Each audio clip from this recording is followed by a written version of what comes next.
আপনি কি জানেন বাংলাদেশের সবচেয়ে বড় গামছার হাট কোনটি? যে হাটে কেবল বিক্রি হয় বিভিন্ন রঙের ছোট থেকে বড় সব রকমের গামছা। তাঁত সমৃদ্ধ সিরাজগঞ্জ জেলার পাঁচলিয়ার এই গ্রামে তাঁতিদের নিপুণ হাতে তৈরি হয় এসব গামছা। আর এই গামছা কেনাবেচার জন্য প্রায় 100 বছর আগে সিরাজগঞ্জের পাঁচলিয়াতে গড়ে ওঠে এই ঐতিহ্যবাহী গামছার হাট। প্রতি সপ্তাহে শুক্রবার এবং মঙ্গলবার খুব ভোরবেলা থেকে শুরু হয়ে শেষ হয়ে যায় সকাল 9টার মধ্যে। ভোরবেলা আলো ফোটার সঙ্গে সঙ্গে নিজেদের তৈরি গামছা নিয়ে হাটে আসেন তাঁতিরা। 1 হাত থেকে প্রকারভেদে 6 হাত পর্যন্ত লম্বা গামছা পাওয়া যায় এখানে। পাইকারি হাট হওয়ার কারণে আপনি চাইলেও এখানে একটা বা দুইটা গামছা কিনতে পারবেন না। তাঁতিরা গামছার পেটিগুলো মাথায় নিয়ে ঘুরতে থাকেন আর পাইকারদের সঙ্গে দামে মিললেই সেগুলো বিক্রি করে দেন।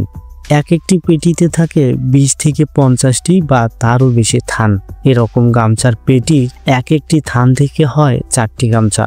শুধু গামছা নয়, তাঁতিদের জন্য বান্ডিল বান্ডিল সুতাও বিক্রি হয়। আর এসব সুতার কাউন্ট হয়ে থাকে 20 কাউন্ট থেকে 100 কাউন্ট পর্যন্ত। স্থানীয় গ্রাম থেকে আসা বিভিন্ন রঙের সুতা পাওয়া যায় এখানে। এরকম একটি বান্ডিলে সুতা থাকে 4.5 কেজি করে। আর এসব সুতা দিয়ে কেবল গামছাই তৈরি হয়। উত্তরবঙ্গের সর্ববৃহৎ এই গামছার হাটে বিক্রি হয় বেশ ভালো। ব্যবসায়ীদের মতে প্রতি হাটে প্রায় 3 থেকে 4 কোটি টাকার গামছা ও সুতা বিক্রি হয় এই হাটে।